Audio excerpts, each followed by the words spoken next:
किसान अकेडमी ਦੇ online platform ਦੇ ਉੱਪਰ ਤੁਹਾਡਾ ਸਵਾਗਤ ਹੈ। ਅਸੀਂ ਅੱਜ ਦੀ ਕਲਾਸ ਦੇ ਵਿੱਚ ਕੁਝ ਇੰਪੋਰਟੈਂਟ ਐਮਸੀਕਿਊ ਡਿਸਕਸ ਕਰਨ ਜਾ ਰਹੇ ਹਾਂ ਜੋ ਕਿ ਐਨਟੀਟੀ ਤੇ ਸੁਪਰਵਾਈਜ਼ਰ ਦੋਨਾਂ ਦੇ ਲਈ ਹੀ ਇਕੁਅਲੀ ਇੰਪੋਰਟੈਂਟ ਨੇ। ਤਾਂ ਇਹ ਕੰਬਾਈਨ ਕਲਾਸ ਆ ਜੀ ਸੁਪਰਵਾਈਜ਼ਰ ਦੇ ਲਈ ਵੀ ਤੇ ਐਨਟੀਟੀ ਵਾਲੇ ਬੱਚਿਆਂ ਦੇ ਲਈ ਵੀ, ਕਿਉਂਕਿ ਤੁਹਾਡੇ ਕਾਫੀ ਟੌਪਿਕ ਕੰਬਾਈਨ ਨੇ। ਤਾਂ ਜਿਹੜੇ ਪਹਿਲੇ 20 ਕੁਐਸਚਨ ਨੇ ਉਹ ਬਿਲਕੁਲ ਕਾਮਨ ਨੇ ਐਨਟੀਟੀ ਵਾਲੇ ਬੱਚਿਆਂ ਦੇ ਲਈ ਵੀ ਤੇ ਸੁਪਰਵਾਈਜ਼ਰ ਦੇ ਲਈ ਵੀ। ਤਾਂ ਇਹ ਕਲਾਸ ਕੰਬਾਈਨ ਆ। ਜੋ ਵੀ ਬੱਚੇ ਅਗੇਨ ਬੈਚ ਲੈਣਾ ਚਾਹੁੰਦੇ ਨੇ ਤਾਂ ਆਪਣਾ ਐਨਟੀਟੀ ਦਾ ਬੈਚ ਵੀ ਚੱਲ ਰਿਹਾ ਹੈਗਾ DEF ਪਾਰਟ ਦਾ, ਤੇ ਨਾਲ ਹੀ ਸੁਪਰਵਾਈਜ਼ਰ ਦਾ ਕੰਪਲੀਟ ਤੇ ਸਿਰਫ 7th ਪਾਰਟ ਦਾ ਯਾਨੀ ਕਿ ਤੁਹਾਡੀ ਚਾਈਲਡ ਕੇਅਰ ਵਾਲੇ ਪੋਰਸ਼ਨ ਦਾ ਵੀ ਬੈਚ ਚੱਲ ਰਿਹਾ। ਜੋ ਵੀ ਬੱਚੇ ਵਿਲਿੰਗ ਨੇ ਬੈਚ ਨੂੰ ਲੈਣਾ ਚਾਹੁੰਦੇ ਨੇ ਕੋਰਸ ਨੂੰ ਪਰਚੇਜ਼ ਕਰ ਸਕਦੇ ਆ, ਜੋ ਨੰਬਰ ਡਿਸਕ੍ਰਿਪਸ਼ਨ ਬਾਕਸ ਦੇ ਵਿੱਚ ਦਿੱਤਾ ਹੋਇਆ ਉਸ ਨੰਬਰ ਦੇ ਉੱਪਰ ਕਾਲ ਕਰਕੇ। ਤਾਂ ਆਪਾਂ ਸਟਾਰਟ ਕਰਦੇ ਹਾਂ ਜੀ। ਆਪਣੇ ਕੋਲ ਫਰਸਟ ਕੁਐਸਚਨ ਹੈ ਇੱਥੇ, what is wrong about development। ਤਾਂ ਡਿਵੈਲਪਮੈਂਟ ਦੇ ਬਾਰੇ ਚ ਕੀ ਰੋਂਗ ਆ, ਕੀ ਗਲਤ ਆ, ਤਾਂ ਆਪਾਂ ਕਾਫੀ ਜ਼ਿਆਦਾ ਡਿਸਕਸ ਕਰ ਚੁੱਕੇ ਹਾਂ ਡਿਵੈਲਪਮੈਂਟ ਦੇ ਬਾਰੇ ਚ।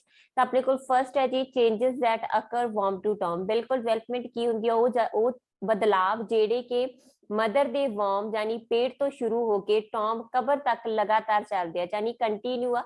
ਸਲੋ ਹੋ ਸਕਦੇ ਆ, ਫਾਸਟ ਹੋ ਸਕਦੇ ਆ, ਬਟ ਕੰਟੀਨਿਊ ਜ਼ਰੂਰ ਹੋਣਗੇ, ਇਹਨਾਂ ਦੇ ਵਿੱਚ ਨਿਰੰਤਰਤਾ ਜ਼ਰੂਰ ਹੋਗੀ। ਦੈਨ ਹੈਗਾ changes that temporary also part of development. ਕਹਿੰਦੇ ਜਿਹੜੀ ਇਹ ਬਦਲਾਵ ਟੈਂਪਰੇਰੀ ਹੁੰਦੇ ਨੇ ਉਹ ਵੀ ਡਿਵੈਲਪਮੈਂਟ ਦਾ ਹਿੱਸਾ ਹੈ। ਗਲਤ ਆ। ਤਾਂ ਪਹਿਲਾਂ ਤਾਂ ਸਾਡਾ ਇੱਥੇ ਇਹੀ ਆਨਸਰ ਬਣਦਾ ਕਿ ਵਿਕਾਸ ਬਾਰੇ ਕੀ ਗਲਤ ਆ, ਕਿਉਂਕਿ ਬੇਟਾ ਚੇਂਜਸ ਇਹ ਚ ਜ਼ਰੂਰ ਸ਼ਾਮਲ ਕੀਤੀਆਂ ਜਾਂਦੀਆਂ, ਬਟ ਉਹ ਵਾਲੀਆਂ ਚੇਂਜਸ ਜਿਹੜੀਆਂ ਕਿ ਇੱਕ ਤਰੀਕੇ ਨਾਲ ਆਪਾਂ ਇਹ ਆਖੀਏ ਪਰਮਾਨੈਂਟ ਹੋਣ, ਜਿਨ੍ਹਾਂ ਦਾ ਨੇਚਰ ਪਰਮਾਨੈਂਟ ਹੋਵੇ, ਸਿਰਫ ਉਹੀ ਬਦਲਾਵ ਜਿਹੜੇ ਹੁੰਦੇ ਨੇ ਉਹਨਾਂ ਨੂੰ ਅਸੀਂ ਡਿਵੈਲਪਮੈਂਟ ਕੰਸੀਡਰ ਕਰਦੇ ਹਾਂ। ਠੀਕ ਹੈ ਜੀ। ਦੈਨ ਹੈਗਾ it is include growth, maturation and learning. ਇਹ ਤੁਹਾਡਾ ਕਾਫੀ ਡੀਪ ਦੇ ਵਿੱਚ ਹੋ ਚੁੱਕਿਆ। ਗਰੋਥ ਕੀ ਹੁੰਦੀ ਹੈ, ਮੈਚਿਓਰੇਸ਼ਨ ਕੀ ਹੈ, ਲਰਨਿੰਗ ਕੀ ਹੈ ਕਲਾਸ ਦੇ ਵਿੱਚ। ਤਾਂ ਇਹਦੇ ਵਿੱਚ ਗਰੋਥ, ਮੈਚਿਓਰੇਸ਼ਨ ਤੇ ਲਰਨਿੰਗ ਜਿਨ੍ਹਾਂ ਤਿੰਨਾਂ ਦੇ ਵਿੱਚ ਹੀ ਚੇਂਜਸ ਹੁੰਦੀਆਂ ਨੇ, ਪੋਜ਼ਿਟਿਵ ਚੇਂਜਸ ਹੁੰਦੀਆਂ ਨੇ। ਤਾਂ ਇਸ ਕਰਕੇ ਇਹ ਵੀ ਸਾਡਾ ਆਨਸਰ ਰਾਈਟ ਆ। It is due to interaction between heredity and environment. ਬਿਲਕੁਲ ਸਾਡਾ ਜਿਹੜਾ ਵਿਕਾਸ ਹੈ ਉਹ ਨਾ ਤਾਂ ਸਿਰਫ ਵਾਤਾਵਰਨ ਕਰਕੇ ਆ, ਨਾ ਹੀ ਸਿਰਫ ਜਦ ਕਰਕੇ ਆ, ਇਹ ਦੋਨਾਂ ਦੇ ਵਿੱਚ ਅੰਤਰ ਕਿਰਿਆ ਕਰਕੇ ਹੀ ਵਿਕਾਸ ਹੁੰਦਾ ਹੈ। ਤਾਂ ਆਪਣੇ ਕੋਲ ਗਲਤ ਸਟੇਟਮੈਂਟ ਇੱਥੇ ਕੀ ਬਣਦੀ ਆ ਕਿ ਵਿਕਾਸ ਟੈਂਪਰੇਰੀ ਨਹੀਂ ਆ, ਵਿਕਾਸ ਕੀ ਹੈਗਾ ਨੇਚਰ ਦੇ ਵਿੱਚ ਪਰਮਾਨੈਂਟ। ਜਿਵੇਂ ਆਪਾਂ ਇਹ ਆਖੀਏ ਕਿਸੇ ਪਰਸਨ ਨੂੰ 2 ਦਿਨ ਦੇ ਲਈ ਬੁਖਾਰ ਚੜਿਆ, ਇੱਕ ਬਦਲਾਵ ਤਾਂ ਹੋਇਆ, ਚੇਂਜਸ ਤਾਂ ਹੋਈਆਂ, ਬਟ ਉਹ ਕੀ ਨੇ ਅਸਥਾਈ ਚੇਂਜਸ ਨੇ। ਇਸ ਕਰਕੇ ਉਹਨਾਂ ਚੇਂਜਸ ਨੂੰ ਅਸੀਂ ਵਿਕਾਸ ਦੇ ਵਿੱਚ ਸ਼ਾਮਲ ਨਹੀਂ ਕਰਦੇ। ਨੈਕਸਟ ਹੈ ਜੀ ਆਪਣੇ ਕੋਲ ਪਾਚਨ ਪ੍ਰਣਾਲੀ, ਗਲੈਂਡ ਸਿਸਟਮ ਤੇ ਦਿਮਾਗ ਦਾ ਵਿਕਾਸ ਕਿਹਦੇ ਚ ਸ਼ਾਮਲ ਹੈ। ਠੀਕ ਹੈ। ਜਿਹੜਾ ਸਾਡਾ ਡਾਈਜੈਸਟਿਵ ਸਿਸਟਮ ਆ, ਗਲੈਂਡਸ ਨੇ, ਜਿਵੇਂ ਪਿਟਿਊਟਰੀ ਆ, ਸਾਡਾ ਕਿਹੜਾ ਗਲੈਂਡ ਹੈਗਾ ਮਾਸਟਰ ਗਲੈਂਡ। ਦਿਮਾਗ ਦਾ ਵਿਕਾਸ ਆ ਤਾਂ ਕਿਹਦੇ ਚ ਸ਼ਾਮਲ ਹੈ ਜੀ ਸਾਡੀ ਫਿਜ਼ੀਕਲ ਡਿਵੈਲਪਮੈਂਟ ਦਾ, ਡਿਵੈਲਪਮੈਂਟ ਦਾ ਹਿੱਸਾ, ਕਿਉਂਕਿ ਸਾਡੀ ਪਾਚਨ ਪ੍ਰਣਾਲੀ ਇੰਪਰੂਵ ਹੋ ਰਹੀ ਆ, ਸਹੀ ਤਰੀਕੇ ਨਾਲ ਕੰਮ ਕਰ ਰਹੀ ਹੈ, ਗਲੈਂਡ ਸਿਸਟਮ ਸਾਡਾ ਸਹੀ ਤਰੀਕੇ ਨਾਲ ਕੰਮ ਕਰ ਰਿਹਾ, ਦਿਮਾਗ ਸਾਡਾ ਅੱਛੇ ਤਰੀਕੇ ਨਾਲ ਵਿਕਾਸ ਕਰ ਰਿਹਾ, ਤੇ ਇਹਨੂੰ ਅਸੀਂ ਕੀ ਆਖਦੇ ਹੈਗੇ ਆ ਜੀ ਫਿਜ਼ੀਕਲ ਡਿਵੈਲਪਮੈਂਟ। ਦੈਨ ਆ ਗਿਆ ਆਪਣੇ ਕੋਲ third question, who deals with genetic epistemology. ਤਾਂ ਕੌਣ ਹੈ ਜੋ ਜੈਨੇਟਿਕ ਐਪਿਸਟੈਮੋਲੋਜੀ ਦੇ ਨਾਲ ਡੀਲ ਕਰਦਾ ਹੈਗਾ। ਜੈਨੇਟਿਕ ਆ ਬੇਟਾ ਜਦ, ਠੀਕ ਹੈ।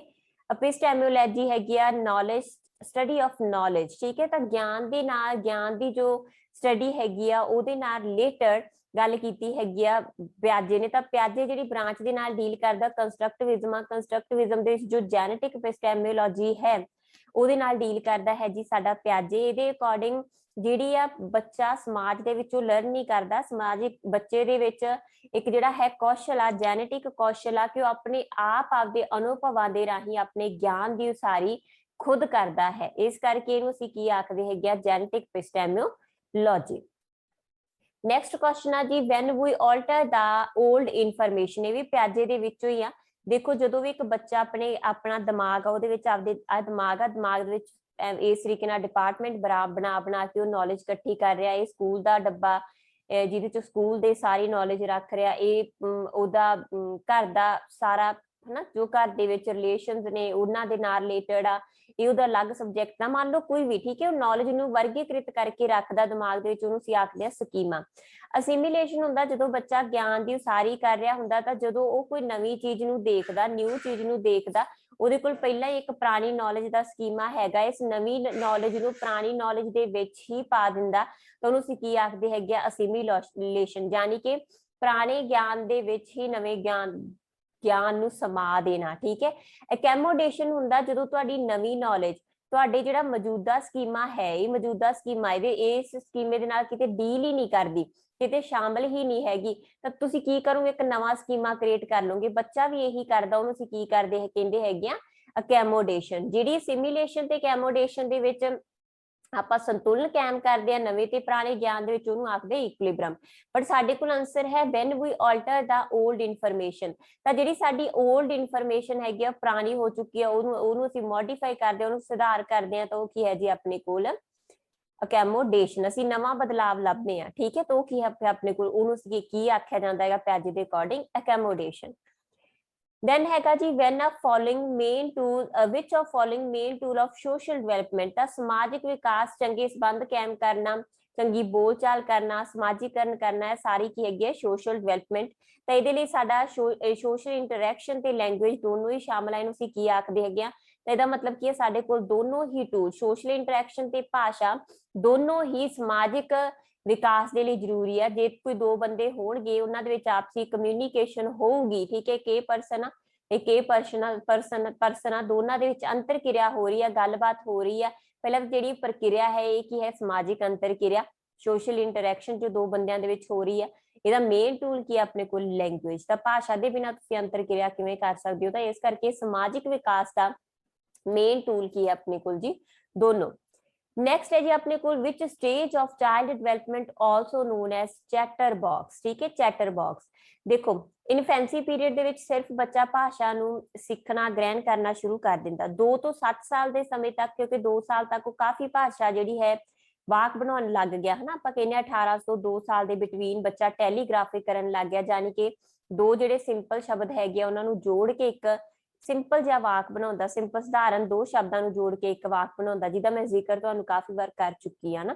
ਤਾਂ ਜਿਹੜੇ ਦੋ ਸ਼ਬਦਾਂ ਨੂੰ ਜੋੜ ਕੇ ਸਿੰਪਲ ਵਾਕ ਉਹਨੇ ਕਦੋਂ ਬਣਾਉਣੇ ਸ਼ੁਰੂ ਕਰਤੇ, ਇਨਫੈਂਸੀ ਕਾਲ ਦੇ ਵਿੱਚ। ਤੇ ਉਸ ਤੋਂ ਅਗਲੇ ਕਾਲ ਦੇ ਵਿੱਚ ਕੀ ਆ, ਗ੍ਰਾਮੈਟਿਕਲ ਸਟੇਜ ਆ, ਮਤਲਬ ਉਹ ਕੰਪਲੀਟ ਭਾਸ਼ਾ ਨੂੰ ਸਿੱਖਦਾ। ਤਾਂ ਇਹਦੇ ਚ ਹਜੇ ਕਿਉਂਕਿ ਛੋਟੀ ਛੋਟੀ ਭਾਸ਼ਾ ਸਿੱਖਣੀ ਸ਼ੁਰੂ ਕੀਤੀ ਆ।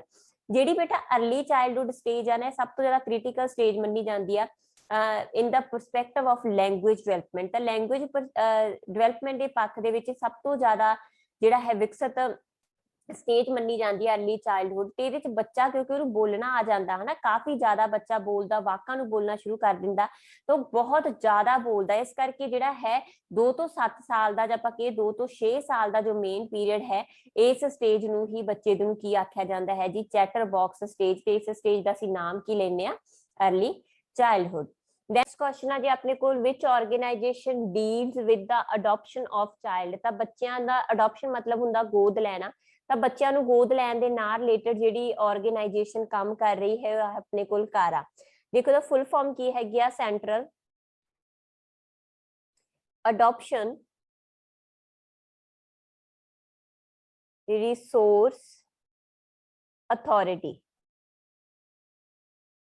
ਠੀਕ ਹੈ ਜੀ, ਸੈਂਟਰਲ ਅਡਾਪਸ਼ਨ ਰਿਸੋਰਸ ਅਥਾਰਟੀ ਜਿਹੜੀ ਕਿ ਇਸ ਫੀਲਡ ਦੇ ਵਿੱਚ ਬੱਚਿਆਂ ਦੇ ਲਈ ਮੇਨ ਕੰਮ ਕਰ ਰਹੀ ਹੈ। ਇਹਦੇ ਚ ਕੀ ਆ, ਬੱਚਿਆਂ ਨੂੰ ਇਹ ਸੈਟਅਪ ਹੋਈ ਸੀ ਜੀ 1990 ਦੇ ਵਿੱਚ, ਤੁਹਾਡਾ ਵੈਸੇ ਕਲਾਸ ਦੇ ਵਿੱਚ ਹੋ ਚੁੱਕਿਆ, ਮੈਂ ਤਾਂ ਸਿਰਫ ਰਿਪੀਟ ਕਰ ਰਹੀ ਹਾਂ। ਇਹਦਾ ਮੇਨ ਕੰਮ ਹੈਗਾ ਬੱਚਿਆਂ ਦੇ ਜਿਹੜੇ ਅਧਿਕਾਰ ਆ ਉਹਨਾਂ ਨੂੰ ਸੁਰੱਖਿਅਤ ਕਰਨਾ, ਜੇ ਗੈਰ ਕਾਨੂੰਨੀ ਤੌਰ ਤੇ ਜਿਹੜੇ ਬੱਚੇ ਲਏ ਜਾਂਦੇ ਨੇ ਉਸ ਪ੍ਰਕਿਰਿਆ ਨੂੰ ਰੋਕਣਾ, ਤੇ ਜਿਹੜੇ ਅਨਾਥ ਬੱਚੇ ਨੇ ਜਾਂ ਆਤਮ ਸਮਰਪਣ ਵਾਲੇ ਬੱਚੇ ਨੇ ਉਹਨਾਂ ਨੂੰ ਕਿਸੇ ਨੂੰ ਅੱਗੇ ਗੋਦ ਦੇਣਾ। ਇਹ ਮੇਨ ਕੰਮ ਜਿਹੜੇ ਹੈਗੇ ਕੌਣ ਕਰ ਰਹੀ ਹੈਗੀ ਹੈ ਜੀ, ਆਪਣੀ ਕਾਰਾ।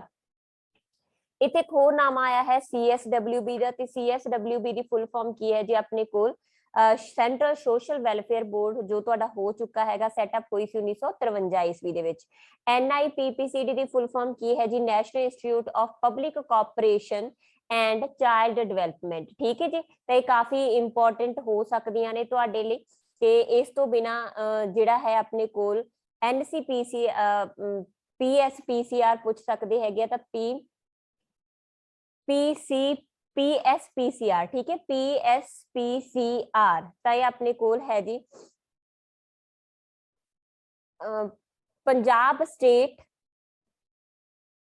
ਇੱਥੇ ਬੇਟਾ ਸਕਿਪ ਹੋ ਗਿਆ, ਇਹ ਨਾ ਪ੍ਰੋਪਰ ਨਾਮ ਇਹਦਾ ਬਣਦਾ ਹੈਗਾ PSCPCR। ਠੀਕ ਹੈ ਜੀ, ਤਾਂ PSPCR ਦੀ ਫੁੱਲ ਫਾਰਮ ਕੀ ਹੈ ਜੀ ਆਪਣੇ ਕੋਲ, Punjab state commission for protection of child rights. ਠੀਕ ਹੈ, ਪ੍ਰੋਟੈਕਸ਼ਨ ਫॉर ਚਾਈਲਡ ਰਾਈਟਸ। ਇਸੇ ਤਰੀਕੇ ਨਾਲ ਇੱਕ ਹੋਰ ਸੁਸਾਇਟੀ ਵੀ ਆਪਣੇ ਕੋਲ ਜਿਹਦਾ ਨਾਮ ਆਉਂਦਾ PS, ਠੀਕ ਹੈ। ਤਾਂ ਇਹ ਵੀ ਅਧਿਕਾਰਾਂ ਨੂੰ ਪ੍ਰੋਟੈਕਟ ਕਰਨ ਦੇ ਲਈ ਹੀ ਆ, ਬਟ ਇੱਕ ਕਾਉਂਸਲ ਹੈਗੀ ਆ, ਇੱਕ ਤਰੀਕੇ ਨਾਲ ਆਪਾਂ ਕੀ ਸੁਸਾਇਟੀ ਆ ਜਿਹੜੀ ਸੈਟਅਪ ਕੀਤੀ ਗਈ ਆ। ਪੰਜਾਬ ਸਟੇਟ PS ਦਾ ਮਤਲਬ ਵੀ ਪੰਜਾਬ ਸਟੇਟ ਆ ਚਾਈਲਡ ਪ੍ਰੋਟੈਕਸ਼ਨ ਸੁਸਾਇਟੀ, ਠੀਕ ਹੈ। ਤਾਂ ਜਿੰਨੇ ਜ਼ਿਲ੍ਹੇ ਪੰਜਾਬ ਦੇ ਵਿੱਚ ਨੇ ਉਨੀਆਂ ਹੀ ਇਹਦੇ ਅੰਡਰ ਜਿਹੜੀਆਂ ਹੈਗੀਆਂ ਨੇ PS, PCR ਜਾਂ ਆਪਾਂ ਕੀ PS, CPS, ਕੋਈ ਵੀ ਨਾਮ ਜਿਹੜਾ ਤੁਹਾਨੂੰ ਦਿੱਤਾ ਹੋ ਸਕਦਾ। ਤਾਂ ਇਹ ਸਾਰੀ ਜਿਹੜੀ ਹੈਗੀ ਆ ਬੱਚਿਆਂ ਦੇ ਲਈ ਵਰਕ ਕਰ ਰਹੀਆਂ ਨੇ। ਨੈਕਸਟ ਹੈ ਜੀ ਆਪਣੇ ਕੋਲ 8th question, FCC and SSH program are under. ਤਾਂ ਜਿਹੜੇ ਦੋਨੋਂ ਪ੍ਰੋਗਰਾਮ ਨੇ ਵੈਸੇ ਮੈਂ ਤੁਹਾਨੂੰ ਕਲਾਸ ਦੇ ਵਿੱਚ ਕਰਵਾਏ ਹੋਏ ਨੇ। FCC ਪ੍ਰੋਗਰਾਮ ਕੀ ਹੈ ਜੀ ਬੇਟਾ, family counselling centre, family counselling centre, ਠੀਕ ਹੈ ਜੀ। ਤੇ SSH ਦਾ ਮਤਲਬ ਕੀ ਹੈ ਜੀ, S ਦਾ ਮਤਲਬ ਹੈ ਆਪਣੇ ਕੋਲ ਸ਼ਾਰਟ, ਅਗੇਨ S ਦਾ ਮਤਲਬ ਹੈ ਸਟੇ, ਤੇ ਅਗੇਨ ਜੋ H ਹੈ ਉਹਦਾ ਮਤਲਬ ਹੈ ਹੋਮ, ਠੀਕ ਹੈ। ਤਾਂ ਇਹ ਕੀ ਆਪਣੇ ਕੋਲ short stay home for woman and girls, woman and girls ਦੇ ਲਈ ਜਿਹੜਾ ਥੋੜੇ ਸਮੇਂ ਦੇ ਲਈ ਸਟੇ ਹੈ ਕਰਾਇਆ ਜਾਂਦਾ ਹੈਗਾ, ਉਹਨਾਂ ਨੂੰ ਪ੍ਰੋਟੈਕਟ ਕਰਨ ਦੇ ਲਈ ਜਾਂ ਉਹਨਾਂ ਨੂੰ ਰੀਹੈਬਿਲਿਟੇਟ ਕਰਨ ਦੇ ਲਈ। ਇਹ ਦੋਨੋਂ ਹੀ ਪ੍ਰੋਗਰਾਮ ਨੇ, ਇੱਕ ਤਰੀਕੇ ਨਾਲ ਇੱਕ ਫੈਮਿਲੀ ਲਈ ਤੇ ਫੈਮਿਲੀ ਵੈਲਫੇਅਰ ਦੇ ਲਈ, ਤੇ ਦੂਜਾ ਵਿਮਨ ਲਈ, ਠੀਕ ਹੈ। ਤਾਂ ਇਹ ਜਿਹੜੇ ਦੋਨੋਂ ਪ੍ਰੋਗਰਾਮ ਨੇ ਬੇਸਿਕਲੀ CSWB ਦੇ ਅੰਡਰ ਨੇ, ਜਿਹੜਾ ਮੈਂ ਤੁਹਾਨੂੰ ਪਹਿਲਾਂ ਹੀ ਦੱਸ ਚੁੱਕੀ ਹਾਂ, ਸੈਂਟਰਲ ਸੋਸ਼ਲ ਵੈਲਫੇਅਰ ਬੋਰਡ, ਠੀਕ ਹੈ। ਤਾਂ ਇਹਦੇ ਅੰਡਰ ਹੀ ਦੋਨੋਂ ਜਿਹੜੇ ਮੇਨ ਪ੍ਰੋਗਰਾਮ ਕੰਮ ਕਰ ਰਹੇ ਨੇ, ਠੀਕ ਹੈ। ਦੈਨ ਹੈ ਆਪਣੇ ਕੋਲ ਇੱਥੇ ICDS ਜਿਹੜਾ ਤੁਹਾਡਾ ਕਾਫੀ ਵਾਰ ਹੋ ਚੁੱਕਾ ਹੈਗਾ, integrated child development services scheme, ਠੀਕ ਹੈ, ਜਿਹਦੀ ਸਥਾਪਨਾ 1975 ਦੇ ਵਿੱਚ ਕੀਤੀ ਗਈ ਸੀਗੀ। ਬਹੁਤ ਵੱਡਾ ਪ੍ਰੋਗਰਾਮ ਆ ਜਿਹੜਾ ਵਰਕ ਕਰ ਰਿਹਾ ਹੈ। NCERT, ਤਾਂ NCERT ਵੀ ਇੱਕ ਤੁਹਾਨੂੰ ਪਤਾ ਆਰਗੇਨਾਈਜੇਸ਼ਨ, ਬਹੁਤ ਹੀ ਤਕੜੇ ਲੈਵਲ ਦੀ ਆਰਗੇਨਾਈਜੇਸ਼ਨ ਹੈਗੀ ਆ, ਜਿਹੜੀ ਕਿ ਜਿਹਨੂੰ ਅਸੀਂ ਆਖਦੇ ਹਾਂ national council of education, national council of education research and training, ਜਿਹਦੀ ਸਥਾਪਨਾ 1961 ਈਸਵੀ ਦੇ ਵਿੱਚ ਹੋਈ ਸੀ। ਸਾਡਾ ਕਰਿਕੂਲਮ ਟੈਕਸਟ ਬੁੱਕਸ ਜਿਹੜੀਆਂ ਨੇ ਉਹ ਇਸੇ ਦੇ ਅੰਡਰ ਹੀ ਪਬਲਿਸ਼ ਕੀਤੀਆਂ ਜਾਂਦੀਆਂ ਨੇ। ਨੈਕਸਟ ਹੈ ਜੀ ਆਪਣੇ ਕੋਲ play is important for children because, ਖੇਡ ਬੱਚਿਆਂ ਦੇ ਲਈ ਮਹੱਤਵਪੂਰਨ ਆ, ਕਿਉਂ ਜ਼ਰੂਰੀ ਆ ਜੀ, ਕਿਉਂਕਿ ਇਹਦੇ ਰਾਹੀਂ ਬੱਚੇ ਬਹੁਤ ਕੁਝ ਸਿੱਖਦੇ ਆ, ਜਿਵੇਂ ਪ੍ਰੋਬਲਮ ਸੋਲਵਿੰਗ, ਕ੍ਰੀਏਟੀਵਿਟੀ, ਕਿਸੇ ਚੀਜ਼ ਦੀ ਸਿਰਜਣਾ ਕਰਨਾ, ਤੇ ਬਾਕੀਆਂ ਦੇ ਨਾਲ ਕੋਆਪਰੇਸ਼ਨ ਕਰਨਾ, ਕਮਿਊਨੀਕੇਸ਼ਨ ਕਰਨਾ, ਜੋ ਤੁਹਾਡਾ ਕਲਾਸ ਦੇ ਵਿੱਚ ਹੋ ਚੁੱਕਾ ਸੀ। ਮੈਨੂੰ ਤੁਸੀਂ ਕੀ ਆਖਦੇ ਗਿਆ, ਤਾਂ ਇਹਦਾ ਮਤਲਬ ਆਨਸਰ ਕੀ ਆ, ਖੇਡ ਦੇ ਰਾਹੀਂ ਬੱਚੇ ਕੀ ਆ, ਸਭ ਕੁਝ ਸਿੱਖਦੇ ਆ, all of these। ਨੈਕਸਟ ਹੈਗਾ ਆਪਣੇ ਕੋਲ who emphasizes on a child learn through play, ਕਿਹਨੇ ਆਖਿਆ ਕਿ ਬੱਚਾ ਜਿਹੜਾ ਹੈਗਾ ਉਹ ਖੇਡ ਦੇ ਰਾਹੀਂ ਸਿੱਖਦਾ। ਤਾਂ ਬੇਟਾ ਫਰੋਬਲ ਨੇ ਵੀ ਆਖਿਆ ਕਿ ਬੱਚਾ ਖੇਡ ਰਾਹੀਂ ਸਿੱਖਦਾ, ਇਹਨੇ ਕਿੰਡਰਗਾਰਟਨ ਕਨਸੈਪਟ ਦਿੱਤਾ। ਕੈਡਵਿਲ ਕੁੱਕ ਨੇ, ਕਿਉਂਕਿ ਇਹਨੇ ਜਿਹੜਾ ਹੈ ਪਲੇਵੇ ਸਕੂਲ ਦਾ ਜੋ ਕਨਸੈਪਟ ਹੈਗਾ, ਪਲੇਵੇ ਮੈਥਡ ਹੈਗਾ, ਉਹਦਾ ਨਾਮ ਯੂਜ਼ ਕੀਤਾ ਕੈਡਵਿਲ ਕੁੱਕ ਨੇ। ਮੌਂਟੈਸਰੀ ਨੇ ਵੀ ਬੱਚੇ ਖੇਡ ਰਾਹੀਂ ਸਿੱਖਦੇ ਆ, ਇਸ ਗੱਲ ਦੇ ਉੱਪਰ ਜ਼ੋਰ ਦਿੱਤਾ। ਤਾਂ ਸਾਡੇ ਕੋਲ ਆਨਸਰ ਹੈ all of these, ਠੀਕ ਹੈ। ਜਿੰਨੇ ਵੀ ਸਾਈਕੋਲੋਜਿਸਟ ਹੋਏ ਨੇ, ਐਜੂਕੇਸ਼ਨਿਸਟ ਹੋਏ ਨੇ, ਜੋ ਪ੍ਰੀ ਪ੍ਰਾਇਮਰੀ ਲੈਵਲ ਦੇ ਉੱਪਰ ਐਜੂਕੇਸ਼ਨ ਦੀ ਗੱਲ ਕਰਦੇ ਨੇ, 3 ਤੋਂ 6 ਸਾਲ ਦੇ ਬੱਚੇ ਨੂੰ ਪੜ੍ਹਾਉਣ ਦੀ ਗੱਲ ਕਰਦੇ ਨੇ, ਤਾਂ ਉਹ ਖੇਡ ਦੇ ਰਾਹੀਂ ਸਿੱਖਦੇ ਆ, ਇਸ ਕਰਕੇ ਉਹਨਾਂ ਨੂੰ ਖੇਡ ਦੇ ਰਾਹੀਂ ਹੀ ਪੜ੍ਹਾਏ ਜਾਣ ਦੇ ਉੱਪਰ ਜ਼ੋਰ ਦਿੱਤਾ ਜਾਂਦਾ। 11th ਹੈ ਜੀ ਇਨ ਫਰਸਟ ਈਅਰ ਆਫ ਏਜ, ਪਹਿਲੇ ਜਿਹੜਾ ਈਅਰ ਹੈ, ਠੀਕ ਹੈ, ਪਹਿਲੇ ਈਅਰ ਹੈ ਜੋ ਸਾਡੀ ਡਿਵੈਲਪਮੈਂਟ ਦਾ, ਮੰਨ ਲਓ ਕਿ 1 ਸਾਲ ਤੱਕ, ਠੀਕ ਹੈ, ਇੱਥੇ ਮਤਲਬ ਹੈਗਾ 1 ਸਾਲ ਤੱਕ। Child can enjoy with body movements, ਹੈ ਨਾ, ਤੁਸੀਂ ਟਾਈਪਸ ਆਫ ਪਲੇ ਕਰ ਚੁੱਕੇ ਹੋ ਮੇਰੇ ਨਾਲ। ਤਾਂ ਇੱਕ ਬੱਚਾ ਜਿਹੜਾ ਹੈ ਉਹ ਖੇਡ ਦੇ ਰਾਹੀਂ ਸਿੱਖਦਾ ਹੈਗਾ, ਪਲੇ ਡਿਫਰੈਂਟ ਪਲੇ ਦੇ ਰਾਹੀਂ ਸਿੱਖਦਾ, ਬੋਡੀ ਮੂਵਮੈਂਟ ਦੇ ਰਾਹੀਂ ਸਿੱਖਦਾ। ਤੇ ਇਸ ਪਲੇ ਨੂੰ ਕਿਹੜੇ ਨਾਮ ਦੇ ਨਾਲ ਜਾਣਿਆ ਜਾਂਦਾ ਹੈਗਾ, ਇਹਨੂੰ ਅਸੀਂ ਆਖਦੇ ਹਾਂ ਅਨਓਕੂਪਾਈਡ। ਮੈਨੂੰ ਰਿਪੀਟ ਕਰਨ ਲੱਗੀਆਂ ਕਿਉਂਕਿ ਸ਼ਾਇਦ ਸੁਪਰਵਾਈਜ਼ਰ ਨੇ ਟਾਈਪਸ ਆਫ ਪਲੇ ਨਹੀਂ ਕੀਤਾ ਨਾ, ਇੱਕ ਵਾਰ ਬੇਸਿਕ ਤੁਸੀਂ ਕਰ ਲਓ, ਵੈਸੇ ਤੁਹਾਡੇ ਲਈ ਘੱਟ ਇੰਪੋਰਟੈਂਟ ਆ ਸੁਪਰਵਾਈਜ਼ਰ ਲਈ, ਬਟ ਮੈਂ ਦੱਸ ਦਿੰਨੀ ਆ। ਇਹ ਟਾਈਪਸ ਨੇ ਜਿਹੜੀਆਂ ਉਹ ਪੁੱਛ ਵੀ ਸਕਦੇ ਆ, ਨਹੀਂ ਵੀ ਪੁੱਛ ਸਕਦੇ, ਐਨਟੀਟੀ ਦੇ ਵਿੱਚ ਵੀ, ਸੁਪਰਵਾਈਜ਼ਰ ਦੇ ਵਿੱਚ ਵੀ, ਕਿਉਂਕਿ ਖੇਡ ਦੇ ਰਾਹੀਂ ਬੱਚੇ ਸਿੱਖਦੇ ਆ, ਤਾਂ ਪਤਾ ਹੋਣਾ ਜ਼ਰੂਰੀ ਆ। ਤਾਂ ਨਿਊ ਹਾਲ ਨੇ ਜੋ ਸਟੇਜਸ ਦਿੱਤੀਆਂ, ਉਹਦੇ ਚ ਆਪਣੇ ਕੋਲ ਸਭ ਤੋਂ ਪਹਿਲੀ ਹੈ ਜੀ ਅਨਓਕੂਪਾਈਡ ਪਲੇ। ਅਨਓਕੂਪਾਈਡ ਪਲੇ ਆ ਜਿਹੜੀ ਸਭ ਤੋਂ ਪਹਿਲੀ ਪਲੇ ਆ, ਜਿਹੜੀ ਕਿ ਬੱਚਾ 12 ਮੰਥ ਤੱਕ ਕਰਦਾ, ਜਾਨੀ ਕਿ ਆਪਾਂ ਇਹ ਆਖੀਏ ਕਿ ਇੱਕ ਬੱਚਾ ਜਿਹੜਾ ਹੈਗਾ 1 ਸਾਲ ਤੱਕ ਇਹ ਖੇਡ ਖੇਡਦਾ, ਆਪਣੀ ਬੋਡੀ ਦੇ ਨਾਲ ਬੈੱਡ ਦੇ ਉੱਪਰ ਝੂਲੇ ਦੇ ਵਿੱਚ ਪਿਆ ਆਪਣੇ ਹੱਥਾਂ ਪੈਰਾਂ ਦੇ ਨਾਲ ਹੀ ਖੇਡ ਰਿਹਾ ਹੁੰਦਾ। ਜਦੋਂ ਅਨਓਕੂਪਾਈਡ ਖੇਡ ਆਉਂਦੀ ਹੈ ਤਾਂ ਉਸ ਤੋਂ ਬਾਅਦ ਜਿਹੜੀ ਦੂਜੀ ਟਾਈਪ ਆਉਂਦੀ ਹੈ ਉਹ ਹੈਗੀ ਆ ਸੋਲੀਟਰੀ ਪਲੇ, ਜਦੋਂ ਬੱਚਾ ਇਕੱਲਾ ਹੀ ਕਿਸੇ ਖਿਡੌਣੇ ਦੇ ਨਾਲ, ਸੋਲੀਟਰੀ ਹੁੰਦਾ ਇਕੱਲਾ, ਤਾਂ 2 ਸਾਲ ਤੱਕ ਬੱਚਾ ਜਿਹੜਾ ਹੈਗਾ ਇਕੱਲਾ ਹੀ ਕਿਸੇ ਖਿਡੌਣੇ ਦੇ ਨਾਲ, ਕਿਸੇ ਟੁਆਏ ਦੇ ਨਾਲ ਇਕੱਲਾ ਹੀ ਖੇਡ ਰਿਹਾ ਹੁੰਦਾ, ਠੀਕ ਹੈ।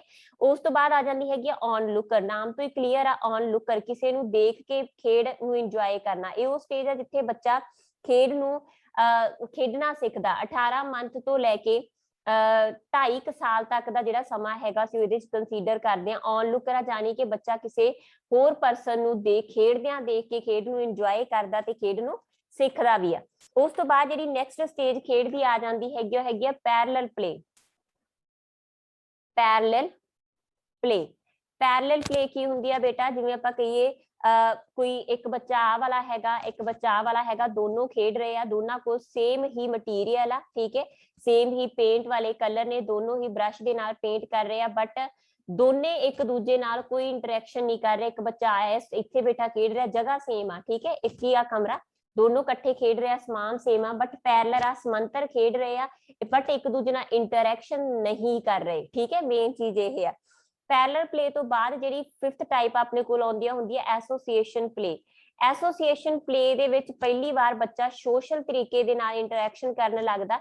सेम सिचुएशन आ, एक कमरा, उत्थे दो बच्चे खेड रहे ने, दोनों पेंट कर रहे ने। पैरेलल प्ले आ जदों ये दोनों एक दूजे नाल कोई भी चीज शेयर नहीं करदे, कोई एक दूजे वाल ध्यान नहीं दिंदे, बट जेकर ये दोनों खेड रहे बच्चे एक दूजे नाल इंटरैक्ट करते हैं, एक दूजे तो चीज़ां मंग के खेड रहे हैं, तो फिर असीं उहनूं एसोसीएटिव प्ले आख सकते हैं। जां दूजी सिचुएशन ये हो सकती है कि असीं सारे खेड रहे हैं, ये बिना रूल्स दे हुंदी है, रिलैक्स हुंदी है, बट ये इंटरैक्शन करोगे जिवें लुकन मेटी असीं सारे खेडदे सी विदाउट रूल सीगी, बट असीं एक दूजे दे उपर डिपेंड हुंदे सी, ठीक है जी। देन हैगा अपने कोल कोऑपरेटिव, ये सब तो ज्यादा आखिरी है, सब तो ज्यादा लास्ट जां आपां कोलैबोरेटिव इहनूं आख सकते हैं। 4 तो 5 साल दे विच जिहड़ी ਇਹ ਖੇਡ ਨੂੰ ਬੱਚਾ ਖੇਡਣਾ ਸਿੱਖਦਾ, ਜਿਵੇਂ ਸਕੂਲਾਂ ਦੇ ਵਿੱਚ ਹੋ ਗਿਆ ਰੂਲਸ ਵਾਲੀ ਖੇਡ ਆ, ਪ੍ਰੋਪਰ ਰੂਲਸ ਹੁੰਦੇ ਨੇ, ਠੀਕ ਹੈ, ਰੂਲਸ ਨੂੰ ਬੱਚਾ ਸਮਝਦਾ ਤਾਂ ਉਹ ਕੀ ਹੁੰਦੀ ਹੈ ਜੀ ਕੋਆਪਰੇਟਿਵ ਖੇਡ।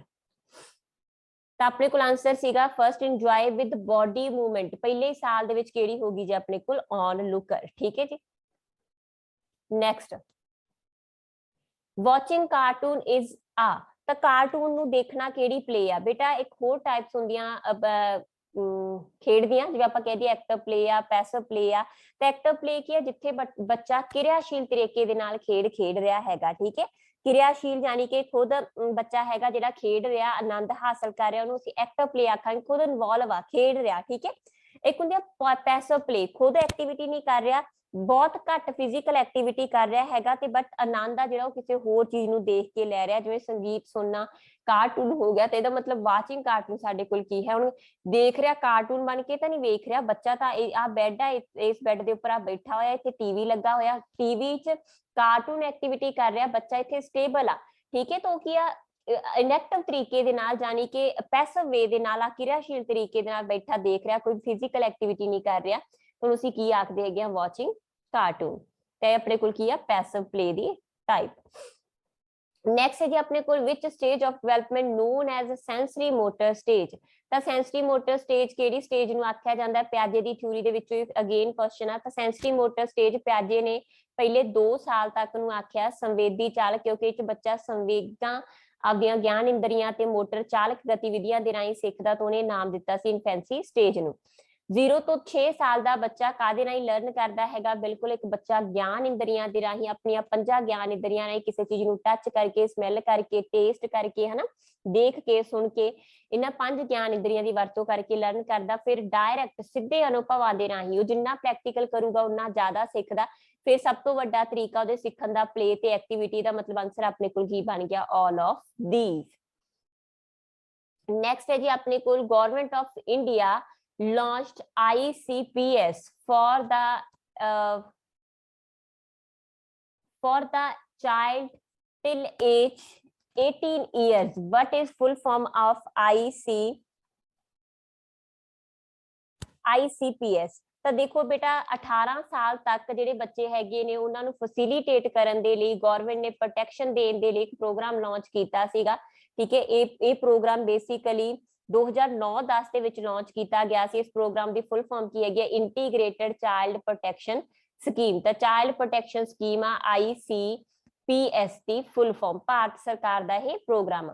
देन आ गया अपने को स्किपिंग एंड क्लिंबिंग, बहुत ही इंपॉर्टेंट क्वेश्चन बेटा। ग्रॉस ते फाइन मोटर स्किल बहुत ही वड्डियां मूवमेंट ने, दोनों ही ग्रॉस की वड्डियां मासपेशियां दे नाल मैं बहुत बार रिपीट करा चुकी हां। वड्डियां मासपेशियां लत्तां बाहां ਜਿਹੜੀਆਂ ਤੁਹਾਡੀਆਂ ਵੱਡੀਆਂ मूवमेंट ਨੇ ਉਹਨਾਂ ਨੂੰ ਲੈ ਕੇ, ਫਾਈਨ ਹੈਗੀਆਂ ਛੋਟੀਆਂ मूवमेंट ਛੋਟੀਆਂ ਮਾਸਪੇਸ਼ੀਆਂ ਦੇ ਨਾਲ ਰਿਲੇਟਡ, ਜਿਵੇਂ ਆਪਾਂ ਕਹਿ ਦਈਏ ਉਂਗਲਾਂ ਦੇ ਨਾਲ ਹੱਥ ਦੇ ਨਾਲ ਰਿਲੇਟਡ ਜਿਹੜੀਆਂ मूवमेंट ने। ठीक है, तो ग्रॉस ਕਿਹੜੀਆਂ ਹੋ ਗਈਆਂ ਆਪਣੇ ਕੋਲ, ਜਿਵੇਂ ਛਾਲਾ ਮਾਰ ਰਿਹਾ ਕੋਈ ਬੱਚਾ ਆਪਣੀਆਂ ਲੱਤਾਂ ਨੂੰ ਯੂਜ਼ ਕਰ ਰਿਹਾ। क्लिंबिंग की आ, किसी दरख्त ते चढ़ रहा गेन अपनी लत्तां नूं यूज कर रहा भज रहा। ठीक है, तो अपने कोल की आ ग्रॉस। जे पुछन लिखदा हैगा किसी चीज नूं फड़दा हैगा तो वो सारियां चीजां की ने साडे कोल फाइन। ठीक है, तो ग्रॉस की अपने कोल भजना, स्किपिंग करना, रस्सी टपना जानी कि ठीक है, भजना दौड़ना पौड़ियां चढ़ना, ये सारी चीज ही ग्रॉस मोटर स्किल दे विच आऊगी। नैक्सट है जी अपने कोल इन विच लेयर ऑफ इकोसिस्टम। ठीक है, केड़ी लेयर हैगी आ इकोसिस्टम दी ਜਿਹਦੇ ਵਿੱਚ ਬੱਚੇ ਦੇ ਉੱਪਰ ਜਿਹੜਾ ਹੈਗਾ ਕਲਚਰ ਦਾ ਪ੍ਰਭਾਵ ਦੇਖਿਆ ਜਾਂਦਾ ਨਾ ਬੇਟਾ। ਇਹ ਵੀ ਕਾਫੀ ਇੰਪੋਰਟੈਂਟ ਕੁਐਸਚਨ ਆ। ਤੁਸੀਂ ਜਦੋਂ ਵੀ ਸੋਸ਼ਲ ਡਿਵੈਲਪਮੈਂਟ ਦੀ ਅਸੀਂ ਬੱਚੇ ਦੀ ਗੱਲ ਕਰਦੇ ਹੈਗੇ ਆ ਤਾਂ ਉੱਥੇ ਇੱਕ ਥਿਊਰੀ, ਕਾਫੀ ਮਹੱਤਵਪੂਰਨ ਥਿਊਰੀ ਆ ਜਿਹੜੀ ਆਉਂਦੀ ਆ ਹੈਗੀ ਆ ਬ੍ਰੌਨਫੈਨ ਬ੍ਰੈਨਰ ਦੀ ਥਿਊਰੀ, ਜੋ ਮੈਂ ਕਲਾਸ ਦੇ ਵਿੱਚ ਤੁਹਾਨੂੰ ਮੇਨ ਕਰਾ ਚੁੱਕੀ ਆ। ਬ੍ਰੌਨਫੈਨ ਬ੍ਰੈਨਰ, ठीक है, ਤਾਂ ਨਾਮ ਕੀ ਹੈਗਾ ਪਰਸਨ ਦਾ, ਯੂਰੀ ਬ੍ਰੌਨਫੈਨ ਬ੍ਰੈਨਰ। ਤਾਂ ਜਿਹੜੇ ਬ੍ਰੌਨਫੈਨ ਬ੍ਰੈਨਰ ਨੇ ਇਹਨਾਂ ਨੇ ਥਿਊਰੀ ਦਿੱਤੀ ਇਕੋਲੋਜੀਕਲ ਸਿਸਟਮ ਥਿਊਰੀ। ਇਹਦੇ ਅਕੋਰਡਿੰਗ ਕੀ ਆ ਬੱਚੇ ਦੇ ਵਿਕਾਸ ਦੇ ਵਿੱਚ, ਖਾਸ ਕਰਕੇ ਸਮਾਜਿਕ ਹੋਵੇ ਕੋਈ ਵੀ ਵਿਕਾਸ ਹੋਏ, ਵੈਸੇ ਉਹਦੇ ਚ ਵਾਤਾਵਰਨ ਦਾ ਰੋਲ ਬਹੁਤ ਹੀ ਜ਼ਿਆਦਾ ਮਹੱਤਵਪੂਰਨ ਆ। ਤੇ ਇਹਨਾਂ ਨੇ ਇਸ ਨੂੰ ਸ਼ੋਅ ਕਰਨ ਦੇ ਲਈ ਇੱਕ ਇਕੋਲੋਜੀਕਲ ਮਾਡਲ ਦਿੱਤਾ। ਠੀਕ ਹੈ, ਇਕੋਲੋਜੀਕਲ ਮਾਡਲ ਦਿੱਤਾ, ਵੈਸੇ ਤੁਹਾਡਾ ਕਲਾਸ ਦੇ ਵਿੱਚ ਹੋ ਚੁੱਕਾ। ਤਾਂ ਉਹਨੇ 5 ਲੇਅਰ ਦੱਸੀਆਂ ਜਿਹੜੀਆਂ ਕਿ ਬੱਚੇ ਦੇ ਵਿਕਾਸ ਦੇ ਉੱਪਰ ਪ੍ਰਭਾਵ ਪਾਉਂਦੀਆਂ। ਸਭ ਤੋਂ ਪਹਿਲਾਂ ਆ ਰਿਹਾ ਬੱਚਾ, ਤਾਂ ਬੱਚੇ ਦੇ ਉੱਪਰ ਜਿਹੜਾ ਇਮੀਡੀਏਟ ਪ੍ਰਭਾਵ ਪੈਂਦਾ ਹੈਗਾ ਉਹ ਹੈਗਾ ਮਾਈਕਰੋ ਸਿਸਟਮ। ਠੀਕ ਹੈ, ਜਿਹਦੇ ਚ ਉਹਦੇ ਜਿਹਦੇ ਨਾਲ ਉਹ ਸਿੱਧਾ ਇੰਟਰੈਕਟ ਕਰ ਰਿਹਾ, ਉਹਦੇ ਟੀਚਰ ਆ, ਮੰਮੀ ਡੈਡੀ ਆ, ਉਹਦੇ ਭੈਣ ਭਰਾ, ਜਿਨ੍ਹਾਂ ਤੋਂ ਸਿੱਧਾ ਸਿੱਖ ਰਿਹਾ। ਠੀਕ ਹੈ, ਉਸ ਤੋਂ ਬਾਅਦ ਜਿਹੜੀ ਲੇਅਰ ਆ ਜਾਂਦੀ ਹੈਗੀ ਆ ਬੇਟਾ ਉਹ ਹੈ ਬੱਚੇ ਦੇ ਲਈ ਮੀਜ਼ੋ ਸਿਸਟਮ, ਮੱਧ ਸੰਬੰਧ। ਠੀਕ ਹੈ, ਜਿਹੜੇ ਕਿ ਜਿਨ੍ਹਾਂ ਦੇ ਵਿੱਚ ਉਹ ਆਪ ਇਨਵੋਲਵ ਨਹੀਂ ਹੁੰਦਾ ਬਟ ਉਹਦੇ ਉੱਪਰ ਅਸਰ ਪਾਉਂਦੇ ਨੇ। ਠੀਕ ਹੈ, ਜਿਵੇਂ ਆਪਾਂ ਕਹਿੰਦੇ ਕਨੈਕਸ਼ਨ ਸੰਬੰਧ, ਜਿਵੇਂ ਇੱਕ ਬੱਚੇ ਦੇ ਮਦਰ ਆਪਾਂ ਕਿ ਮਾਪਿਆਂ ਦੇ ਤੇ ਅਧਿਆਪਕ ਦੇ ਜੋ ਸੰਬੰਧ ਆ ਬੱਚੇ ਦੇ ਕਰਕੇ ਬਣਨੇ, ਤਾਂ ਜੋ ਬੱਚੇ ਦੇ ਕਰਕੇ ਬਣੇ ਸੰਬੰਧ ਨੇ ਉਹ ਵੀ ਬੱਚੇ ਦੇ ਉੱਪਰ ਪ੍ਰਭਾਵ ਪਾਉਂਦੇ ਆ। ਬੱਚੇ ਦੇ ਦੋਸਤਾਂ ਦੇ ਤੇ ਉਹਦੇ ਮਾਤਾ ਪਿਤਾ ਦੇ ਸੰਬੰਧ, ਹੁਣ ਬੇਸ਼ੱਕ ਬੱਚਾ ਨਾ ਵੀ ਇਨਵੋਲਵ ਹੋਵੇ ਬੱਚੇ ਦੇ ਉੱਪਰ ਉਹਦਾ ਪ੍ਰਭਾਵ ਪੈ ਰਿਹਾ, ਤਾਂ ਉਹ ਕੀ ਹੈ ਮੀਜ਼ੋ ਸਿਸਟਮ। ਉਸ ਤੋਂ ਬਾਅਦ ਆ ਜਾਂਦਾ ਹੈਗਾ ਐਕਸੋ ਸਿਸਟਮ, ਬਾਹਰੀ ਜਿਹੜਾ ਹੈ। ਠੀਕ ਹੈ, ਇਹਦੇ ਚ ਕੀ ਹੈ ਜਿੱਥੇ ਬੱਚਾ ਬਿਲਕੁਲ ਹੀ ਹਿੱਸਾ ਨਹੀਂ ਲੈਂਦਾ ਬਟ ਉਹ ਵਾਤਾਵਰਨ ਉਹਦੇ ਨਾਲ ਫਿਰ ਜੁੜਿਆ ਹੋਇਆ, ਇਨਡਾਇਰੈਕਟ ਵਾਤਾਵਰਨ ਆ। ਜਿਵੇਂ ਕਿਸੇ ਬੱਚੇ ਦੇ ਮੰਮੀ ਜੌਬ ਕਰਦੇ ਆ ਤਾਂ ਉਹਦੇ ਮੰਮੀ ਦੇ ਕੰਮ ਕਰਨ ਦੀ ਜਗ੍ਹਾ ਜਿਹੜੀ ਹੈਗੀ ਉੱਥੇ ਜੋ ਸਿਚੁਏਸ਼ਨ ਹੋਊਗੀ ਉਹ ਬੱਚੇ ਦੇ ਉੱਪਰ ਵੀ ਅਸਰ ਪਾਊਗੀ। ਜੇ ਉਹਦੇ ਪੇਰੈਂਟਸ ਦੇ ਜਿਹੜੇ ਹੈਗੇ ਆ ਉਹ ਨੌਕਰੀ ਦੇ ਉੱਤੋਂ ਬਰਖਾਸਤ ਕਰ ਦਿੱਤੇ ਜਾਂਦੇ ਆ, ਸਸਪੈਂਡ ਕਰ ਦਿੱਤੇ ਜਾਂਦੇ, ਤਾਂ ਉਹ ਵੀ ਬੱਚੇ ਦੇ ਜਿਹੜਾ ਹੈ ਡਿਵੈਲਪਮੈਂਟ ਦੇ ਉੱਪਰ ਅਸਰ ਪਾਉਣਗੇ। ਸਾਰੇ ਹੀ ਕੀ ਨੇ ਐਕਸੋ ਸਿਸਟਮ। ਦੈਨ ਆ ਜਾਂਦਾ ਹੈਗਾ ਮੈਕਰੋ ਸਿਸਟਮ। ਠੀਕ ਹੈ, ਤਾਂ ਮੈਕਰੋ ਸਿਸਟਮ ਕੀ ਹੁੰਦਾ ਬੇਟਾ, culture.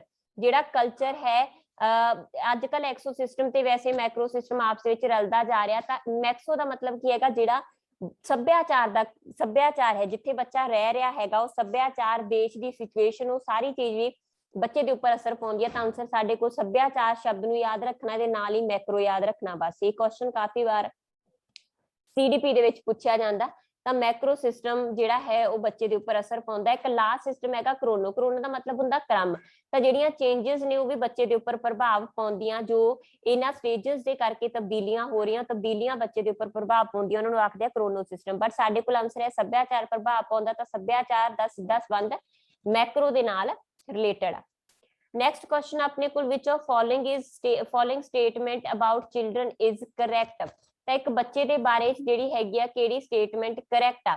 Children are passive recipient of knowledge, ਕਿ ਬੱਚਾ ਪੈਸਿਵ ਆ ਕਿਰਿਆਸ਼ੀਲ ਤਰੀਕੇ ਦੇ ਨਾਲ ਸਿੱਖਦਾ। ਪਹਿਲੀ ਉਹੀ ਗਲਤ ਆਪਣੇ ਕੋਲ, ਕਿਉਂਕਿ ਬੇਟਾ ਬੱਚਾ ਜਿੰਨੇ ਵੀ ਅਸੀਂ ਥਿਊਰਿਸਟ ਕੀਤੇ ਨੇ, ਜਿੰਨੇ ਵੀ ਐਕਟਿਵਿਸਟ ਕੀਤੇ ਨੇ ਜਾਂ ਕੰਸਟਰਕਟਿਵਿਸਟ ਕੀਤੇ, ਪਿਆਜੇ ਵਾਈਗੋਸਕੀ, ਜਿਨ੍ਹਾਂ ਦੀਆਂ ਵੀ ਥਿਊਰੀਆਂ ਮੈਂ ਤੁਹਾਨੂੰ ਕਰਵਾਈਆਂ, ਉਹਨਾਂ ਸਭ ਦੇ ਅਕੋਰਡਿੰਗ ਬੱਚਾ ਐਕਟਿਵ ਆ ਤੇ ਕਿਰਿਆਸ਼ੀਲ ਤਰੀਕੇ ਦੇ ਨਾਲ ਸਿੱਖਦਾ। ਇਸ ਕਰਕੇ ਸਾਡੀ ਜਿਹੜੀ ਐਜੂਕੇਸ਼ਨ ਹੈਗੀ ਆ ਪ੍ਰੋਗਰੈਸਿਵ ਆ, ਜਾਂ ਆਪਾਂ ਕਹੀਏ ਚਾਈਲਡ ਸੈਂਟਰਡ ਐਜੂਕੇਸ਼ਨ ਆ, ਠੀਕ ਹੈ, ਕਿਉਂਕਿ ਬੱਚਾ ਐਕਟਿਵ ਤਰੀਕੇ ਨਾਲ ਸਿੱਖਦਾ ਤਾਂ ਪੈਸਿਵ ਹੋਣ ਕਰਕੇ ਸਾਡਾ ਇਹ स्टेटमेंट विचों कट्टी गई। चिल्ड्रन आर प्रॉब्लम सॉल्वर, बिल्कुल बच्चे अपनी समस्या का समाधान खुद कर सकते हैं। बच्चे साइंटिफिक इन्वेस्टिगेटर आ, बिल्कुल विज्ञानक तरीके दे नाल बच्चे खोजते हैं, इसे करके प्याजे ने बच्चे नूं लोन साइंटिस्ट का नाम भी दिता है ना, नन्ना विज्ञानी। चिल्ड्रन आर एक्टिव एक्सप्लोरर, बिल्कुल बच्चा क्रियाशील तरीके दे नाल वातावरण दे विच क्रिया अंतर क्रिया करके सीखदा। तो अपने कोल आंसर बन गया 2, 3 एंड 4, तो आंसर बनया बी, ठीक है जी, बी, क्योंकि पैसिव करके साडी जिहड़ी स्टेटमेंट है फर्स्ट गलत हो जाती है। 19वां क्वेश्चन है अपने को cephalocaudal principle of development explain how development proceed from. बेटा जो भी असीं डेवलपमेंट की गल करते हैं, दो तरीके पैटर्न फॉलो करती है साडी डेवलपमेंट। पहला हुंदा सिफेलोकॉर्डल, जिहड़ा मैं तुहानूं कराया सी कि सिर तो याद रखियो, सी मतलब सिर, सी मतलब सिफेलो। तो जिहड़ी सिर तो पैरां वाल सब तो पहला बच्चा पिया हुंदा, सिर नूं मूव करन लगदा, फिर हौली हौली बाहां मूव कर लगदा प्रॉपर, फिर बैठन लगदा, फिर रिड़न लगदा, गोडियां ते आ गया, फिर हौली हौली सहारा लेके खड़न लगदा, पैरां ते आ गया, फिर भज्जन लग गया। यानी बहुत लेट जाके जिहड़ा पैरां ते अंगूठियां वाल नूं मूव करदा। ते इहदा मतलब की हैगा हैड टू टो, बच्चा विकास सिर तो शुरू करदा है, यही साडा की है सिफेलोकॉर्डल। दूजा एक कॉन्सैप्ट हुंदा डेवलपमेंट दा प्रॉक्सिमोडिस्टल। प्रॉक्सिमोडिस्टल का मतलब हैगा एक बच्चा अपना जिहड़ा विकास हैगा वो स्पाइनल कॉर्ड तो शुरू करदा, यानी मध तो शुरू करदा, ठीक है जी। नेक्स्ट है जी अपने कोल which of following is an example of effective school practice. तो इफेक्टिव स्कूल प्रैक्टिस दे लई केड़ी एग्जांपल सब तो ज्यादा सूटेबल आ। तो एक बच्चा इफेक्टिव तरीके दे नाल स्कूल दे विच प्रतिक्रिया करदा हैगा, प्रैक्टिस करदा हैगा, उहदे लई उहदी सब तो प्रभावशाली एग्जांपल केड़ी होगी। कहंदे कांस्टेंट कंपैरेटिव इवैल्यूएशन, तुलनात्मक तरीके दे नाल मूल्यांकन करना। तुसी तुलनात्मक तरीके दे नाल एक बच्चा, तुसी एक आ बच्चा दोनों दे विच तुलना कर रहे हो, तो इहनूं तुसी की आखोगे जी, तुलनात्मक मूल्यांकन, जिहड़ा कि खास करके प्री प्राइमरी स्कूल दे लई बिल्कुल ही सूटेबल नहीं आ। सजा असीं बच्चे दे लई ऐड ही नहीं करनी, ठीक है। कॉम्पीटेटिव क्लासरूम, बहुत छोटा बच्चा तो कॉम्पीटिशन दे राही तुसी उहनां नूं नहीं सिखा सकदे, सिर्फ बेसिक आ, तुसी उहनूं बेसिक प्री प्राइमरी लैवल दे उपर सिखाओगे। ओहदियां इंडिविजुअल नीड, व्यक्तिगत, हर बच्चे की जिहड़ी व्यक्तिगत नीड हैगी वो अलग आ, तो इंडिविजुअल व्यक्तिगत नीड के अकॉर्डिंग बच्चे नूं सिखाओगे। इस करके साडा जिहड़ा सब तो बेस्ट प्रैक्टिस हुंदी है इंडिविजुअलाइज्ड लर्निंग। नेक्स्ट है जी अपने कोल which program launch to set up cheap drugs. तो जिहड़ियां चीप ड्रग स्टोर हैगियां, सस्तियां दवाइयां, तुहानूं पता होगा मोदी सरकार दे अंडर एक प्रोग्राम लॉन्च होया सीगा कि दवाइयां जिहड़ियां हैगियां वो बाजारू रेटां नालों एक स्टोर ओपन होए सी, जिन्हां दे विचों सस्ते रेटां दे उपर मिलदियां सी। ते प्रोग्राम किहड़ा सीगा जी, पीएम भारती जन औषधि परियोजना। तो प्रधानमंत्री जन औषधि योजना दे अंडर ही जिहड़ा हैगा दवाइयां सस्तियां दवाइयां प्रोवाइड कीतियां गईयां सी। इन्हां दे विच बाजारां दे नालों बाकी जो नॉर्मल रेट आ 90% सस्तियां दवाइयां प्रोवाइड कीतियां गईयां। बेसिकली इस प्रोग्राम के अंडर स्टोर सैटअप किए गए सीगे प्रोवाइड करने के लिए जेनेरिक ड्रग्स। जन औषधि केंद्र जो भी परसन खोलता सीगा उस परसन नूं जन औषधि केंद्र खोलन दे लई 5 लाख रुपए तक का जिहड़ा मुनाफा सीगा वो सरकार वालों एक तरीके नाल सबसिडी वांगू प्रोवाइड किया जाता सी। ते नाल ही जिहड़ा सीगा जे कोई एस्पीरेशनल कोई रिस्की खेतर उत्थे खोलदा सी तां उहनूं 7 लाख रुपए तक की सहायता भी इस प्रोग्राम के अंडर दित्ती जांदी सी। कलर स्टंप सिम्पटम, ठीक है। बाकी सारे बेटा तुहाडे होए होए ने। स्वास्थ्य भारत स्कीम, स्वास्थ्य सुरक्षा योजना, इन्हां नूं तुसीं नोट्सां दे विच जरूर रीड कर लिया करो, नाल दी नाल जिहड़ियां बाकी ऑप्शनस हुंदियां ने। दैन हैगा कलर स्टंप। जिहड़ी कलर स्टंप हैगी आ बेटा ये विमन दे विच प्रैगनेंसी दे विच शो हुंदी आ। ਤਾਂ ਇਹ ਕਿਹੜੀ ਸਟੇਜ ਦੇ ਵਿੱਚ ਕਿਹੜੇ ਟ੍ਰਾਈਮੈਸਟਰ ਦੇ ਵਿੱਚ ਹੁੰਦੀ ਹੈ। ਤਾਂ ਟੋਟਲ ਪ੍ਰੈਗਨੈਂਸੀ ਦੇ 3 ਟ੍ਰਾਈਮੈਸਟਰ ਹੁੰਦੇ ਨੇ। ਫਰਸਟ ਟ੍ਰਾਈਮੈਸਟਰ ਜਿਹੜਾ ਕਿ 12 ਹਫ਼ਤੇ ਤੱਕ ਦਾ ਸਮਾਂ ਮੰਨਿਆ ਜਾਂਦਾ। ਸੈਕੰਡ ਟ੍ਰਾਈਮੈਸਟਰ ਹੈਗਾ 13 ਹਫ਼ਤੇ ਤੋਂ ਲੈ ਕੇ 28 ਹਫ਼ਤੇ ਤੱਕ ਦਾ ਸਮਾਂ ਤੇ ਥਰਡ ਟ੍ਰਾਈਮੈਸਟਰ ਹੈਗਾ 29 ਹਫ਼ਤੇ ਤੋਂ ਲੈ ਕੇ 40 ਹਫ਼ਤੇ ਤੱਕ ਜਦੋਂ ਤੱਕ ਬੱਚੇ ਦਾ ਜਨਮ ਨਹੀਂ ਹੁੰਦਾ ਉਹ ਸਮਾਂ। ਤਾਂ ਕਲਰ ਸਟੰਪ ਕੀ ਹੈਗਾ ਵਾਟਰੀ ਮਿਲਕ ਆ ਜਿਹੜਾ ਫੀਮੇਲ ਬ੍ਰੈਸਟ ਦੇ ਵਿੱਚੋਂ ਆਉਣ ਲੱਗ ਜਾਂਦਾ ਹੈਗਾ ਥਰਡ ਟ੍ਰਾਈਮੈਸਟਰ ਦੇ ਵਿੱਚੋਂ, ਠੀਕ ਹੈ। ਕਿ ਕਾਫੀ ਜਿਹੜੀਆਂ ਫੀਮੇਲ ਨੇ ਉਹਨਾਂ ਨੂੰ ਪਤਾ ਹੋਏਗਾ कि ब्रैस्ट के विचों जो वाटरी है मतलब प्रेगनेंसी तो पहला ही थर्ड ट्राइमेस्टर दे विच ही एक लिक्विड जिहड़ा आउट होण लग जांदा उहनूं आखदे हैगे आ कलर स्टंप। तां ये लक्षण जिहड़ा है थर्ड ट्राइमेस्टर दे विच प्रेगनेंट वूमन दे विच देखिया जांदा। नेक्स्ट है जी अपने कोल when government started AIDS control program. ਤਾਂ एड्स कंट्रोल प्रोग्राम हैगा ਜਿਹੜਾ ਉਹ ਕਦੋਂ ਗਵਰਨਮੈਂਟ ਨੇ ਲਾਂਚ ਕੀਤਾ ਸੀ। ਕਾਫੀ ਵੱਡਾ ਪ੍ਰੋਗਰਾਮ, ਤੁਹਾਨੂੰ ਪਤਾ ਕਿ ਏਡਸ ਇੱਕ ਟਾਈਮ ਦੇ ਉੱਪਰ ਜਾ ਕੇ ਕਾਫੀ ਵੱਡੀ ਪ੍ਰੋਬਲਮ ਭਾਰਤ ਦੇ ਵਿੱਚ ਮਤਲਬ ਹਰ ਪੂਰੇ ਹਨਾ ਬਣ ਚੁੱਕੀ ਸੀਗੀ। ਕਰੋਨਾ ਵਾਂਗੂ ਇਹ ਵੀ ਇੱਕ ਵੱਡੀ ਸਮੱਸਿਆ ਸੀ। ਤਾਂ national AIDS control program basically ਕਦੋਂ ਸਟਾਰਟ ਕੀਤਾ ਗਿਆ ਸੀ? ਭਾਰਤ ਸਰਕਾਰ ਦੇ ਵੱਲੋਂ 1992 ਦੇ ਵਿੱਚ, ਠੀਕ ਹੈ। ਤੇ ਇਸ ਪ੍ਰੋਗਰਾਮ ਦੇ ਵਿੱਚ ਹੌਲੀ ਹੌਲੀ ਲੋਕਾਂ ਨੂੰ ਸਮਝਾਇਆ ਗਿਆ, ਜਾਗਰੂਕ ਕੀਤਾ ਗਿਆ ਕਿ ਕਿਵੇਂ ਫੈਲਦੀ ਆ, ਕਿਵੇਂ ਇਹਦੇ ਤੋਂ ਅਵੇਅਰ ਹੋਣਾ। ਇੱਥੇ ਇੱਕ ਹੋਰ ਕੁਐਸਚਨ ਇੰਪੋਰਟੈਂਟ ਹੋ ਜਾਂਦਾ, ਏਡਸ ਡੇ ਕਦੋਂ ਸੈਲੀਬ੍ਰੇਟ ਕੀਤਾ ਮਤਲਬ ਕਦੋਂ ਹਨਾ ਮਨਾਇਆ ਜਾਂਦਾ? ਤਾਂ 1 ਦਸੰਬਰ। ਇਹ ਕਾਫੀ ਇੰਪੋਰਟੈਂਟ ਡੇਟ ਆ। 1 ਦਸੰਬਰ ਨੂੰ ਜਿਹੜਾ ਹੈ ਏਡਸ ਡੇ ਸੈਲੀਬ੍ਰੇਟ ਕੀਤਾ ਜਾਂਦਾ। ਨੈਕਸਟ ਹੈ ਜੀ ਆਪਣੇ ਕੋਲ EPI program launched in India. ਤਾਂ EPI ਪ੍ਰੋਗਰਾਮ ਵੀ ਕਾਫੀ ਵੱਡਾ ਪ੍ਰੋਗਰਾਮ ਹੈ, ਐਕਸਪੈਂਡਡ ਹਨਾ immunization, expanded program for immunization. ਤਾਂ WHO ਨੇ 1974 ਦੇ ਵਿੱਚ ਲਾਂਚ ਕੀਤਾ ਸੀ। ਉਸ ਤੋਂ ਬਾਅਦ ਆ ਜਿਹੜਾ 1978 ਦੇ ਵਿੱਚ ਭਾਰਤ ਦੇ ਵਿੱਚ ਲਾਂਚ ਹੁੰਦਾ। ਤਾਂ EPI ਪ੍ਰੋਗਰਾਮ ਭਾਰਤ ਦੇ ਵਿੱਚ ਕਦੋਂ ਲਾਂਚ ਹੋਇਆ ਜੀ? 1978 ਦੇ ਵਿੱਚ। ਲੇਟਰ ਔਨ 1985 ਦੇ ਵਿੱਚ ਜਿਹੜਾ ਸੀਗਾ ਇਹਦਾ ਨਾਮ ਭਾਰਤ ਦੇ ਵਿੱਚ ਚੇਂਜ ਕਰਕੇ UIP ਯਾਨੀ ਕਿ ਯੂਨੀਵਰਸਲ ਇਮਿਊਨਾਈਜੇਸ਼ਨ ਪ੍ਰੋਗਰਾਮ ਕਰ ਦਿੱਤਾ ਗਿਆ। ਠੀਕ ਹੈ ਜੀ। ਤਾਂ ਇਹ ਕਾਫੀ ਮਤਲਬ ਇੰਪੋਰਟੈਂਟ ਹੈ ਸਾਡਾ UIP ਪ੍ਰੋਗਰਾਮ। ਨੈਕਸਟ ਹੈ ਜੀ ਸਟ੍ਰੈਪੋਕੋਕਸ ਐਂਡ ਹੀਮੋਫਿਲਸ ਇਨਫਲੂਐਂਜ਼ਾ ਬੈਕਟੀਰੀਆ। ਤਾਂ ਇਹ ਜਿਹੜੇ ਕੁਐਸਚਨ ਹੈਗੇ ਨੇ ਬੇਟਾ ਖਾਸ ਕਰਕੇ 20 ਤੱਕ ਕੁਐਸਚਨ ਜਿਹੜੇ ਉਹ ਦੋਨਾਂ ਲਈ ਕੰਬਾਈਨਡ ਸੀ, ਐਨਟੀਟੀ ਤੇ ਸੁਪਰਵਾਈਜ਼ਰ ਦੇ ਲਈ। ਠੀਕ ਹੈ। ਜਿਹੜੇ ਲਾਸਟ ਹੈਗੇ ਨੇ ਕੁਐਸਚਨ ਵਿੱਚੋਂ 2-3 ਕੁਐਸਚਨ ਨੇ ਇਹਨਾਂ ਦੇ ਵਿੱਚੋਂ ਵੀ ਜਿਹੜੇ ਕਿ ਸਿਰਫ ਸੁਪਰਵਾਈਜ਼ਰ ਨੇ ਹੀ ਪੜ੍ਹਨੇ ਨੇ।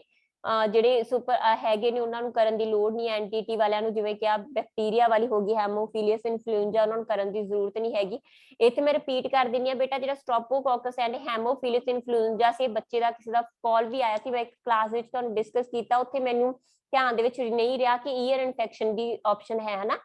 ਬੇਟਾ ਜਿਹੜੀਆਂ ਵੀ ਸਾਈਨਸ ਇਨਫੈਕਸ਼ਨ ਵੀ ਆ, ਈਅਰ ਇਨਫੈਕਸ਼ਨ ਵੀ ਆ, ਦੋਨਾਂ ਦੇ ਲਈ ਹੀ ਜ਼ਿੰਮੇਵਾਰ ਹੈ ਸਾਡਾ ਸਟ੍ਰੈਪਟੋਕੋਕਸ ਐਂਡ ਹੀਮੋਫਿਲਿਸ ਇਨਫਲੂਐਂਜ਼ਾ। ਤਾਂ ਦੋਨਾਂ ਲਈ ਹੀ ਜ਼ਿੰਮੇਵਾਰ ਹੈ। ਜਿਹੜੇ ਦੋਨੋਂ ਬੈਕਟੀਰੀਆ ਹੈਗੇ ਨੇ ਇਹ ਦੋਨੋਂ ਇਨਫੈਕਸ਼ਨ ਦੇ ਲਈ ਜ਼ਿੰਮੇਵਾਰ ਆ, A ਤੇ B ਦੇ ਲਈ। ਠੀਕ ਹੈ ਜੀ। ਤੇ ਯਾਨੀ ਕਿ ਤੁਹਾਡੀ ਈਅਰ ਇਨਫੈਕਸ਼ਨ ਨੂੰ ਵੀ ਇਹ ਈਅਰ ਇਨਫੈਕਸ਼ਨ ਵੀ ਹੋ ਸਕਦੀ ਹੈ ਇਹਨਾਂ ਦੇ ਕਰਕੇ। ਤੇ ਨਾਲ ਹੀ ਜਿਹੜਾ ਹੈ ਸਾਈਨਸ ਇਨਫੈਕਸ਼ਨ ਤੁਹਾਨੂੰ ਕਰਵਾਈ ਸੀਗੀ ਮੈਂ ਕਿ ਸਾਈਨੋਟਿਸਿਸ ਆਖਦੇ ਆ ਜਿਹਨੂੰ ਅਸੀਂ, ਸਾਡੀਆਂ ਜਿਹੜੀਆਂ ਨੱਕ ਵਾਲੀਆਂ ਬੋਨਸ ਨੇ ਜੋ ਗੱਲ ਦੇ ਨਾਲ ਜੁੜੀਆਂ ਹੋਈਆਂ ਨੇ ਉਹਨਾਂ ਦੇ ਵਿੱਚ ਜੋ ਲਿਕੁਇਡ ਭਰਨ ਕਰਕੇ ਸਮੱਸਿਆ ਆਉਂਦੀ ਆ। ਠੀਕ ਹੈ। ਤਾਂ ਇੱਥੇ ਮੈਂ ਰਿਪੀਟ ਕਰ ਦਵਾਂ ਕਿਹੜਾ ਕੁਐਸਚਨ ਆ, ਜਿਹੜਾ 22 ਤੇ 25 ਕੁਐਸਚਨ ਆ ਜਿਹੜਾ ਉਹ ਸਿਰਫ ਸੁਪਰਵਾਈਜ਼ਰ ਦੇ ਲਈ, ਉਹ ਐਨਟੀਟੀ ਨੂੰ ਕਰਨ ਦੀ ਜ਼ਰੂਰਤ ਨਹੀਂ ਆ। ਬਾਕੀ ਜਿਹੜੇ ਹੈਗੇ ਨੇ 20 ਤੱਕ ਡੈਫੀਨੇਟਲੀ ਤੁਹਾਡੇ ਦੋਨਾਂ ਲਈ ਬਹੁਤ ਜ਼ਿਆਦਾ ਇੰਪੋਰਟੈਂਟ ਕੁਐਸਚਨ ਆ। ਠੀਕ ਹੈ। ਜਿਹੜੇ ਕਿ ਤੁਸੀਂ ਕਰਨੇ ਹੀ ਕਰਨੇ ਆ, ਬੋਥ ਐਨਟੀਟੀ ਐਂਡ ਸੁਪਰਵਾਈਜ਼ਰ। ਤਾਂ ਇਹ ਸਾਡੀ ਅੱਜ ਦੀ ਕਲਾਸ। ਨੈਕਸਟ ਕਲਾਸ ਦੇ ਵਿੱਚ ਨੈਕਸਟ ਜਿਹੜੀ ਹੈਗੀ ਆ ਸੀਰੀਜ਼ ਲੈ ਕੇ ਮਿਲਾਂਗੇ, MCQ ਲੈ ਕੇ ਮਿਲਾਂਗੇ। Thank you so much.